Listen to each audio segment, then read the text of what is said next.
Good morning and welcome to session 2 of our summer reading challenge. Okay, so in today's session, our learning objective today is to look at how we can infer meaning through gathering clues in the story. So how we can work out what's going on by looking at the clues that we've been given. We'll be considering how the writer's use of language techniques aids our understanding. So our success criteria today is to use your understanding of language techniques to aid your understanding of the text. Okay, so in your booklet, you will see this little extract here. Okay, so I'm just going to read it to you. Most of the time, he kept his head down low, but every so often I'd catch him staring right back at us. He had the strangest coloured eyes I'd ever seen, like a bright ocean, but on a half sunny, half cloudy day. They were grey and silvery blue, with specks of golden brown. They reminded me of a programme I saw about lions once. The camera operator had zoomed in to a lion's face so much that its eyes had taken up the whole screen. The new boy's eyes were like those lion eyes. They made you want to never stop staring. Okay, so what I'd like you to do here is pause the video and see if you can highlight the language techniques that have been employed in the passage. So how many of them can you spot? So things like similes, metaphors, adjectives, colour imagery, whatever techniques that you can find there. So pause the video now and see if you can highlight and label those techniques. Okay, so let's see how many of those you spotted. Did you see this one? He had the strangest coloured eyes I'd ever seen, like a bright ocean, but on a half sunny, half cloudy day. So you could have had simile there, you could have had colour imagery, you could have had, you could have talked about the adjective, strangest. What about this one? They were grey and silvery blue with specks of golden brown. So what technique has been used there? So colour imagery, adjectives.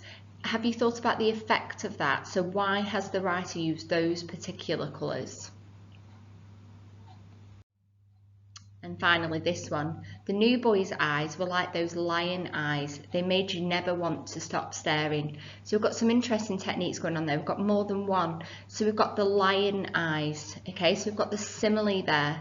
Got the animal imagery, you know, why a lion, why has he picked a lion, what's that telling you about the new boy? And also the never stop staring, the alliteration of stop and staring, which draws attention to how attractive these eyes are, how much the little boy is drawn to them. Okay, so one of the most interesting things about this novel is that it is from the narrative perspective of a small child. And what makes that interesting is that perspective is largely going to be truthful. So as we read different types of novels, we can't always trust an adult narrator when it's written in first person because their version of events may not be truthful. But children, particularly around about this age, tend to speak the truth. They tend to be quite honest.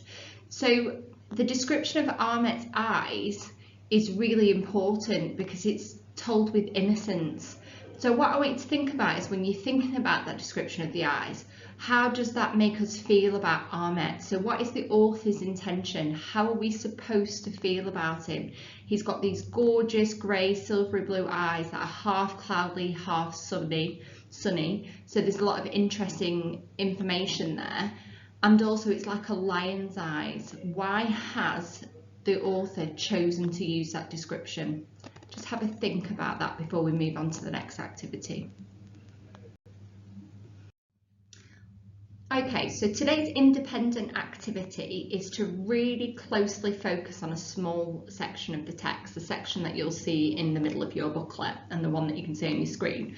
So that little section gives us so much information. So what I want you to do is I want to look at it closely and try and get as much information out of it as you possibly can. So I'm just going to read it to you first.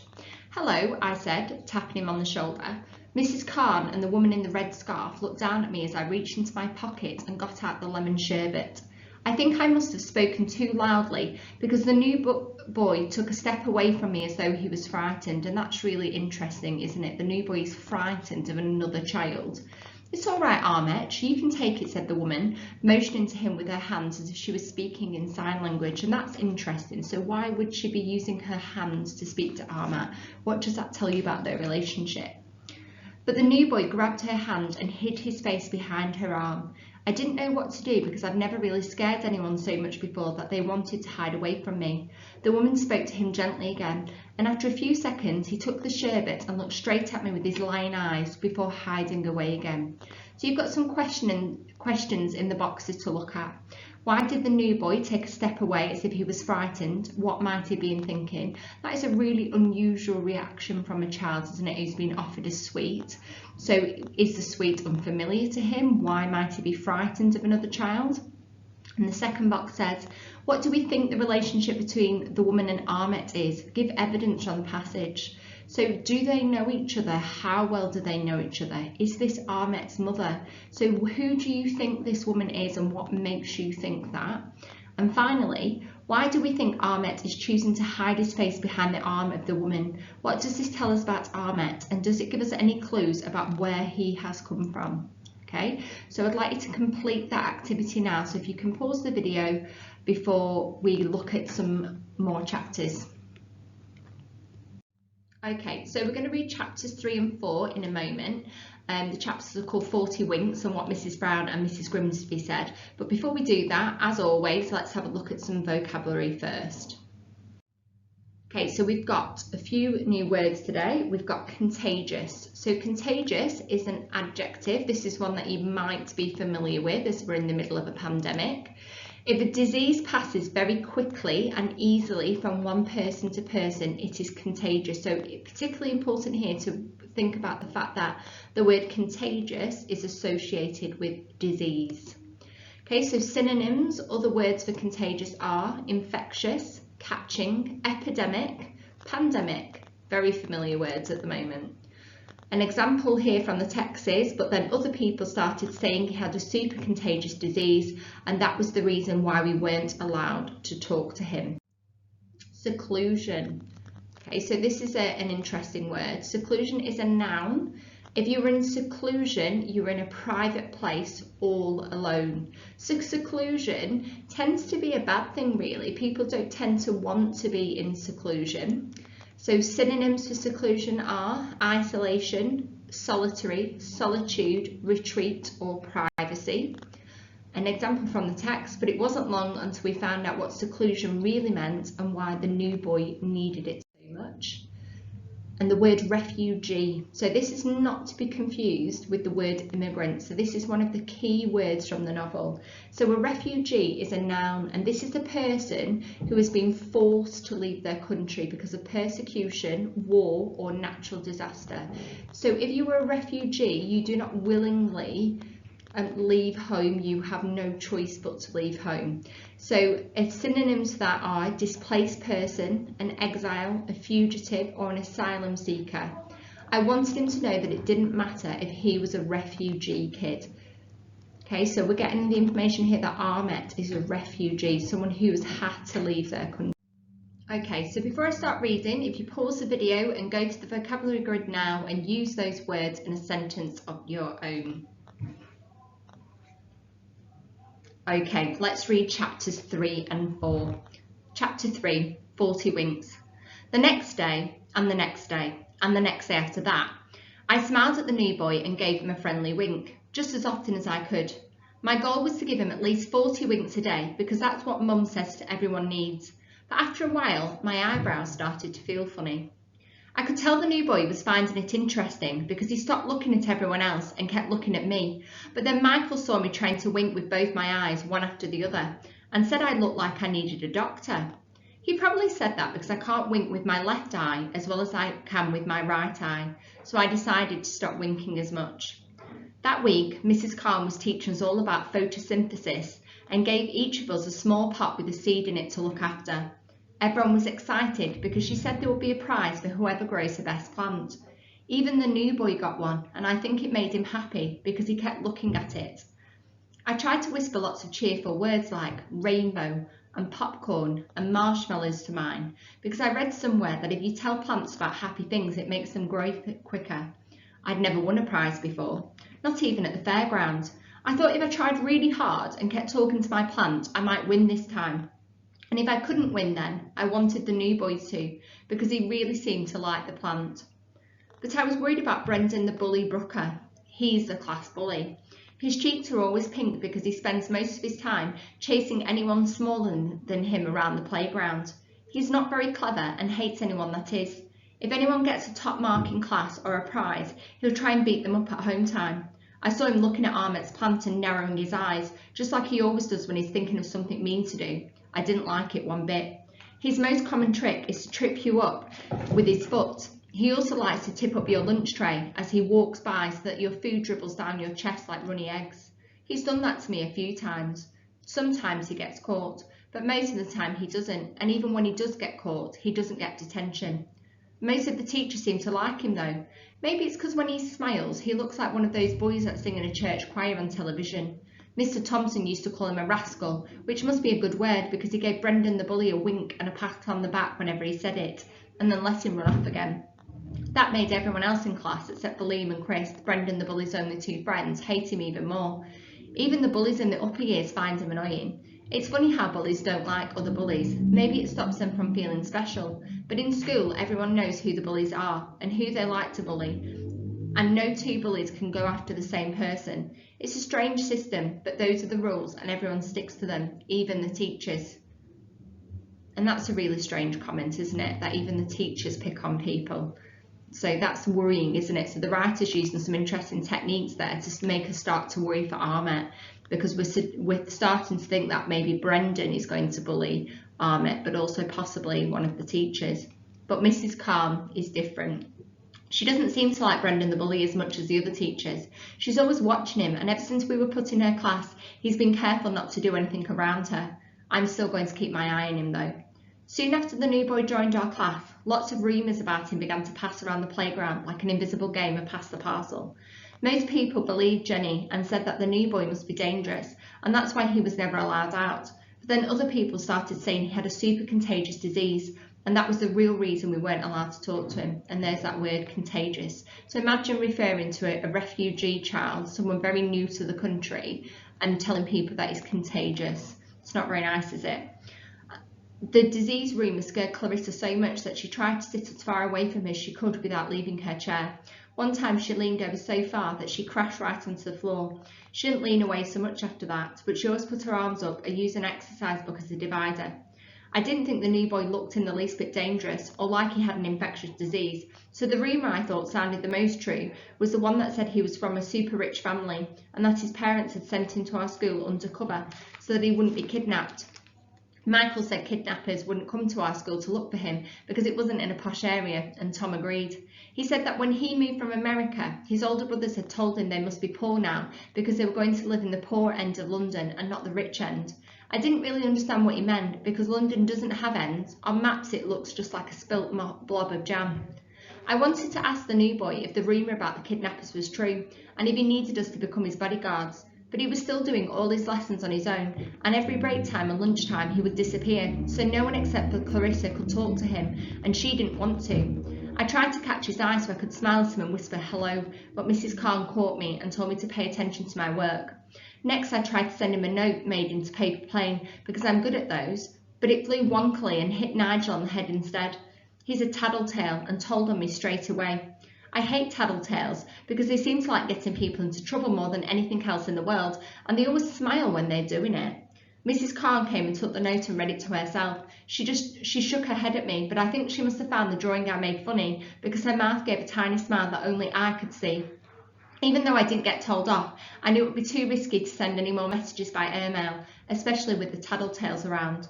The next day, at break time, Josie, Tom, Michael and I decided to follow the new boy and find out where he was going, but Mrs. Khan caught us following him in the corridors and told us not to do it again.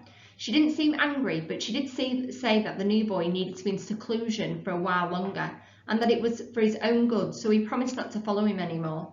What does seclusion mean? Asked Josie when we went back out into the playground.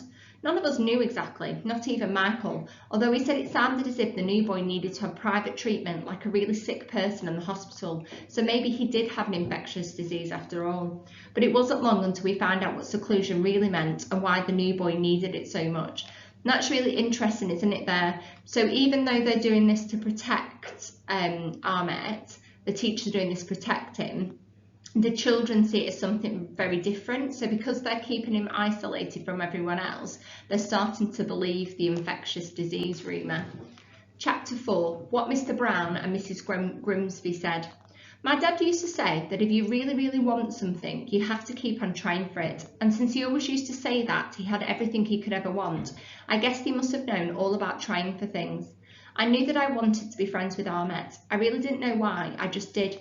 I gave up on trying to speak to him during the day because of all the seclusion he needed, but I figured after school was okay because Mrs. Khan had smiled at me and winked that first time. So every day for 2 whole weeks I waited by the school gates at home time. As soon as the new boy and Mrs. Khan came out to meet the woman in the red scarf, I would run over and give the new boy a sherbet lemon and sometimes a whole chocolate bar. But no matter how many sweets I gave him or how much Mrs. Khan encouraged him to talk to me, the new boy never said a word. And he never ever smiled back. Not even when I gave him a whole packet of white mice, which are my favourite.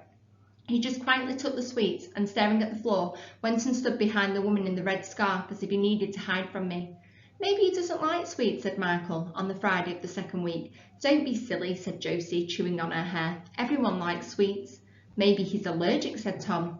I'd never heard of anyone being allergic to chocolate and sweets before, but then again, I was allergic to dogs when no one else was, so maybe he was right. After that, I decided to give the new boy my lunch fruit instead of my sweets. He was still going to Seclusion every lunchtime, so on the Monday of the 3rd week of trying to be his friend, I took the biggest orange I could find from the school canteen and waited by the gates.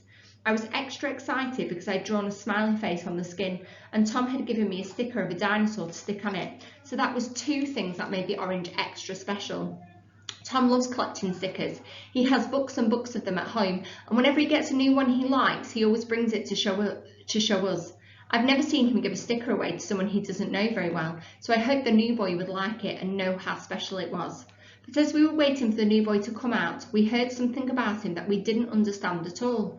In fact, it was even more confusing than learning about the seclusion he was being given. There were lots of grown-ups standing behind us at the gates. There always are at home time, and sometimes they talk about the news and what they're making for tea. Mostly they talk about the weather.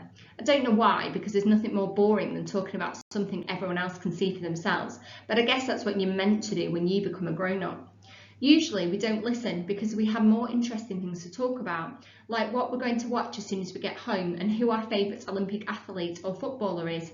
But this afternoon, just after someone had said how sunny it was, and wasn't it lovely, and how they hoped it would be sunny again tomorrow, someone else said, have you heard about the new refugee kid that's joined the school? He's been put into Mrs. Khan's class. They can't find an assistant that speaks his language. Poor little blighter. Josie and Michael and Tom all looked over at me, and I looked back at them, and then we stood very still together. I knew we were all thinking the exact same thing, because our faces frowned at the exact same time. We were wondering what a refugee kid was doing in our class. Then the lady who had talked about the sun said, it'll only cause trouble. You mark my words. They're only coming over to take our jobs. And that's a horrible thing to say, isn't it? Because we know that a refugee doesn't have very much choice, that they're fleeing something awful like war or natural disaster. Carefully, so that no one else would see us, we all looked over our shoulders and saw that it was Mr. Brown and Mrs. Grimsby who was talking. Mr. Brown shrugged and then said, if he's from that awful war in the news, I feel sorry for that kid. Can't blame him for wanting to get out of that death trap. Said Mrs. Grimsby. A bother, the whole lot of them. Wouldn't trust one as far as I could throw him. Just you wait and see. It's our kids who will suffer, just because these ones are coming over to do whatever they like.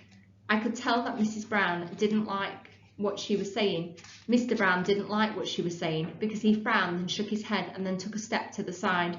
I like Mr. Brown. He's Charlie's dad. Charlie's one of the boys in the upper school. Everyone knows who he is because he always steals at least 3 puddings from the pudding tray at every lunchtime, so there's never enough to go around. He's also famous for setting off the fire alarm to get out of a science test. He's always getting into trouble. But I don't think Mr. Brown knows about that, because whenever he cries out, Charlie, my old boy, what have you been up to today? And Charlie says nothing, Mr. Brown beams at him. Charlie tells everyone that his dad is a boxer, but I don't think that can be true. He has a long beard, and if I was a boxer fighting him, I'd just pull his beard all the time and win. I looked to the right over at Mrs. Grimsby. Her face was all sour and pink and angry, and I decided I didn't like her very much. She's the grandmother of a girl called Nellie, who's in the year below us. Nellie's one of the most popular girls in school, mainly because she's won every burping competition the school's ever had. She can even burp sing famous songs and is always challenging everyone else to try and beat her, and that makes me laugh because I wasn't expecting it when he said the most popular girl in school. I was looking up at Mrs. Grimsby and thinking about all the things she had said when Josie suddenly poked me on the arm. Look! When I looked back through the railings, Mrs. Khan and the new boy were in the playground and already talking to the woman in the red scarf. So I ran just as fast as I could and gave the new boy the special orange. As usual, he didn't say thank you and he didn't smile, but I saw his eyes widen when he saw the drawing of the smiley face and the sticker on the orange. And for the first time ever, he looked at me with his lion eyes and didn't look away. I knew right away that he wasn't frightened of me anymore. I stared back and gave him a small smile. I wanted him to know that it didn't matter if he was a refugee kid, I still wanted to be his friend. I think he must have understood because he gave me a nod that no one else could see. I wish he had smiled back because you can only ever know that a person's really your friend when they like you enough to smile back at you. But it was okay because that nod felt like a promise and I knew that I wouldn't have to wait too long before the smile followed. Okay, so if you go to your booklet, you'll see today's discussion questions. So in the box, make some notes so they don't have to be in full sentences. Why do you think the narrator winked at Ahmet? What did the narrator's mum mean when she said everyone needs 40 winks? Because that's clearly something the narrator has misunderstood. Because I need 40 winks, but I don't want you winking at me 40 times during the day. What is the bully's name and what does he do to the other children? Why do you think Ahmet has come to this school? Have we been able to use our inference skills to find out more information about Ahmet? So is there anything else that we've discovered? And there are lots of rumours going around about Ahmet. Why do people believe such lies? So why does Mrs. Grimsby believe that these people are coming over to steal jobs? Where does she get this misconception from? So that's a really kind of quite mature question that for you to be thinking about. Okay, so this is a really interesting conversation that goes on between these two characters because what it cleverly does is look at kind of two perceptions of society that we've got that we see quite often. So we've got Mr. Brown who feels sorry for Ahmet because he's a refugee and he comes from a country where there's an awful war going on. And we've got Mrs. Grimsby on the other side that feels that these refugees are a bother, that they're going to affect the education of her own children and that they are just coming to steal jobs. So what I want you to do on the extracts in your booklet is highlight the evidence that matches the question. So find evidence that shows what Mr. Brown's thoughts and opinions are of the refugees and ones that show what Mrs. Grimsby's opinions of the refugees are. And keep thinking about that question. Why might Mrs. Grimsby think this way about someone she's never met? Because something tells me that this is going to be a key idea that runs through the novel. Let's read another chapter, The Refugee Kid. When I got home that night, I stayed up for as long as I could and waited for my mum to come back from work. It's always 9:30 by the time she gets in on Mondays because Mondays are late nights at the library. I'm supposed to be in bed by then as she gets cross, but I didn't mind being told off, not if it meant I could find out what had made the new boy a refugee kid and why Mrs. Grimsby thought that they caused trouble and took people's jobs all the time.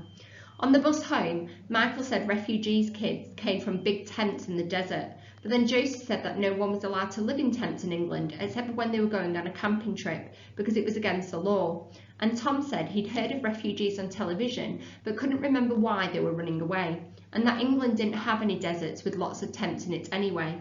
It was all very confusing, but I knew my mum would know because she works in the library and the libraries have books about everything.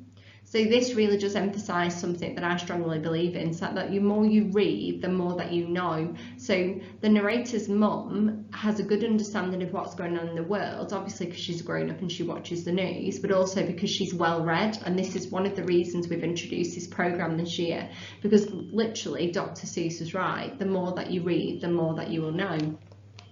So my mum is amazing and the most cleverest person I know, even cleverer than Mrs. Khan. She works 2 jobs. She's a librarian during the week and on Saturday she's a carer. She looks after people who can't eat or walk or remember things properly anymore, or who are too sick to live on their own. Because mum has to work all the time, I don't get to see her lots except on Sundays. Sundays are our special adventure days. We used to have them all the time with my dad. Whenever he had a day off, he would wake us up early, pack a lunch, and we'd set off in the car for an adventure, usually to the seaside or a safari park, or, if the weather was cold, for bowling or a movie. We can't really afford to do any of those things now, because when I was 6 years old, my dad died in a car crash. Sometimes I worry I'm forgetting him, even though I miss him every day, but when I think hard and dive right down into the deepest part of my brain, he's still there. He was the funniest dad anyone could ever had. He used to be a carpenter and loved to build things out of whatever he could find. This is what Dad looks like in my memory. He always talked a lot more than Mum and loved to make up stories, but more than anything, he loved listening to music. He had a huge music collection, and he was always fixing the old-fashioned record player my grandfather had bought him for his 13th birthday. He taught me how to play the big black disc on it and how to polish the large golden sound horn properly. Mum was going to sell it last year to help pay the bills, because apparently the older something is, the more money it's worth. Only for things, that is, not people. But luckily my Uncle Lenny made her give it to me instead. Uncle Lenny's my mum's brother and is the best uncle in the world, even though he's married to my Aunt Christina, who I don't really like. And he has a son called Jacob who likes breaking things. He tries to visit us at least once a week, usually on his own. He's always asking me if there's anything I need. I love that about him, and I'll always love him for helping me keep Dad's record player. It's in my room now, but I never play music on it unless Mum is out of the house.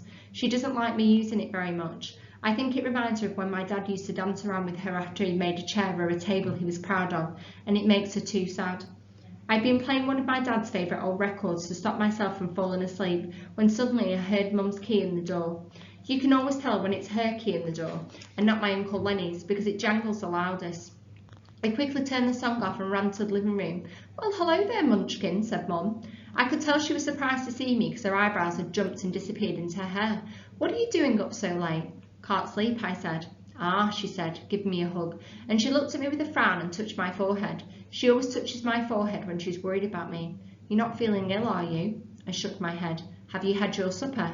I nodded. I usually have a tin of soup and a bread roll for supper on the nights Mum can't make it home in time for dinner. Mrs. Abby from next door comes and helps me make it when she knows I'm going to be on my own. She's old and has trouble walking, but sometimes she makes me fish fingers if she's feeling well. My favourite soup is tomato soup because it reminds me of tomato ketchup. Ketchup is one of my most favourite things to eat in the whole wide world. You can add a dollop of ketchup to any dish that's not a dessert, and I bet you my pocket money that it'll make that dish taste instantly better. It's third on my list of top foods after chocolate and ice cream that comes in a cone from the ice cream van. "Well then," said Mum. She put her bags down. "Let's see if a little hot chocolate doesn't put you to rights. Come and keep me company while I have some tea. I'm not that hungry today." I followed Mum into the kitchen and watched her get out the cocoa jar and switch on the kettle, and then before I knew it, I asked, "Mum, what's a refugee kid?" I didn't really mean to blurt it out like that, but sometimes sometimes my mouth does things that my brain isn't ready for. Mum stopped what she was doing and stared at me. "A refugee kid?" she asked with a frown on her face. "Where did you hear those words?" "At school," I said. "Someone called the new boy in our class a refugee kid." "You've got a new boy in your class?" I nodded. "And Mrs. Khan didn't tell you anything about him?" I shook my head. "Only that he's called Ahmet and he's never been to London before. I've been trying to make friends with him, but he doesn't talk to anyone, so I can't tell if he wants to be friends back." "I see." Mum fell silent. She poured the milk into the milk pan and waited for it to heat up. I knew she was thinking about something serious because she was rubbing her chin a lot. Mum only ever rubs her chin when she's about to say something serious. "Mum," I whispered. But Mum stayed silent, which made me start to worry. Mum usually answers my questions right away. Maybe what Mr. Brown had called the new boy wasn't a nice thing to call him after all. While I waited for my hot chocolate, I went and sat down in my chair and looked out of the window. Our flat isn't very big, but we have a small table near the window with 4 chairs around it. I always sit in the chair next to the fridge because I like to be able to open the fridge door without getting up. It's like looking into an extra room into the house, but one that's filled with food instead. Whenever I go to my Uncle Lenny's house, I always look in the fridge because his one is so big it almost touches the kitchen ceiling. If he had to, my Uncle Lenny could live in his fridge. He'd have to take out all the shelves and things, but he could definitely live in it standing up if he wanted to. I think it's good to have a fridge that's big enough to stand in. It means you'll never run out of food like we do sometimes. And if you do, you can go and have a wonder. And if you do, you can go and have a wonder in it. And that's really sad, is it? So we've got lots of things going on here so that the narrator's not really aware of, but we are because we're mature readers. So we've got this sense of grief that the child is feeling because Dad has died. We also know that mum works 2 jobs, not because she loves being a carer, but because she probably has to. And the thing that the author has really cleverly done there is drops in this information that sometimes they run out of food, and that this is a child who's suffering from food poverty but doesn't understand it. But as mature readers, that really hits us in the heartstrings, and that's what makes this novel so interesting, because it's written from the perspective of a 10-year-old. When Mum had finished making the hot chocolate and her tea, she sat down in her chair, which is opposite mine, and took out 2 lumps of sugar from the sugar jar. Keeping them balanced on a spoon, she slowly swirled them into the tea in little circles. We both watched them get smaller and smaller until they disappeared. Mum, can you tell me then, what's a refugee kid? I mean, where do they come from? Mum gave me a look. She has at least 20 different looks that can give me a secret message, and I know what all of them mean. This one meant, stop asking me. Then she said, do you remember those lifeboats on the telly, darling? The ones with lots of people squeezed in that you were asking about? I nodded. It had been the middle of summer holidays. Mum and I were in the sitting room. She was doing a crossword and I had been colouring some drawings I'd done, and the news was on in the background. The TV screen had suddenly changed from a woman reporter standing on a beach to a video of lots of people in boats in the middle of the ocean, all looking scared. I'd felt sorry for them and asked Mum what was going on. Do you remember what I said? Asked Mum. You said that they were trying to find somewhere new to live because their home wasn't nice to live in anymore. Exactly, my love. They were what people call refugees, and children like the new boy in your class are called refugee kids because they have to leave their homes and travel very far to try and find a new house to live in. Do you mean like Dina? I asked, wondering if Dina was going to be called a refugee kid in her new school too. She had to move to Wales because her mum and dad couldn't find a house in London. Mum shook her head. Not exactly, she said. Dina's mum and dad wanted to move. They had a choice and they wanted to live in a much bigger, nicer house than the one they already had. But refugee children have been forced to run away because bad people have made it impossible for them to stay. Those bad people drop bombs on their houses and destroy all the beautiful parts of their cities. And the places where the refugees used to live have become so horrible and so scary that they can't live in them anymore. So they walk for miles and miles and get into boats and travel to countries they've never been to before and go strange places they don't know, just so they can find somewhere that's safe enough to live in again. I think that's a really good explanation. Oh, I said quietly. I wondered what the refugees had done to make the bad people angry. Last year, 2 first graders in school had tripped over Brendan the bully to get back at him for chasing them, which made him so angry that he smashed open their lunchboxes and stomped all their food. What did the refugees do to make the bad people want to hurt them? I asked, thinking it must have been something very bad to make someone want to drop a bomb on their house. Mum shook her head. Nothing at all, darling. The bad people are just much stronger than they are, and they like to feel big and powerful by bullying them, you see. Some people think that by taking things away from other people and hurting them, it gives them more power. And the more power they have, the more they want it and the greedier they get. So they go on hurting more and more people until everyone wants to run away. And that's a really interesting juxtaposition, isn't it, there? The idea of the people in Syria bombing houses as bullies and the idea of Brendan the bully. So it's kind of saying that individuals who need that power do the same thing as maybe countries and whole governments that want that power. Just like the bullies at school, I said, feeling angry. Well, I guess it's sort of like that, smiled Mum. Said the bullies the refugees are running away from are a lot bigger and far more horrible. They force people to leave everything they've ever had behind, even the people they love most in the world. I thought about the new boy and felt sorry for him. Maybe he had been forced to leave lots of things that he loved most in the world, and that's why he didn't talk to anyone and needed so much seclusion. I tried to think of what I would leave behind if I had to run away from lots of bullies, but I couldn't decide.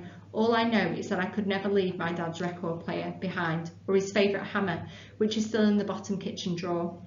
Mum got up and took her mug to the sink. Now I know you want to make friends with this new boy, but you mustn't be too eager. He'll need lots of time and space first, okay? I nodded, even though I didn't really understand what she meant. If I was the new boy, I would use up all my time to make as many friends as I could, especially if I'd just run away from bullies that were bigger and more horrible than the bullies at school. I wondered if I should tell my mum all about the lemon sherbets and the white mice and the orange with the smiley face I'd given him, but then she said, the world has never been kind to refugees, in a sad way. She sounded just like she did whenever she talked about my dad, so even though I wanted to ask at least 4 more questions, I decided not to say anything else. Now, drink up and off to bed, and I'll come and tuck you in just a few minutes. Mum came and ruffled my hair. She always ruffles my hair when she wants me to think she's happier than she really is. I drank the rest of my hot chocolate just as quickly as I could and ran to bed. Mum only ever tucks me into bed when she's home early, so this was a special treat. I love being tucked into bed, even more than I love beating everyone else in a race or scoring a goal. It's the best feeling in the world to be wrapped up all warm and fuzzy in a blanket by someone you love more than anyone else on the planet and who loves you right back.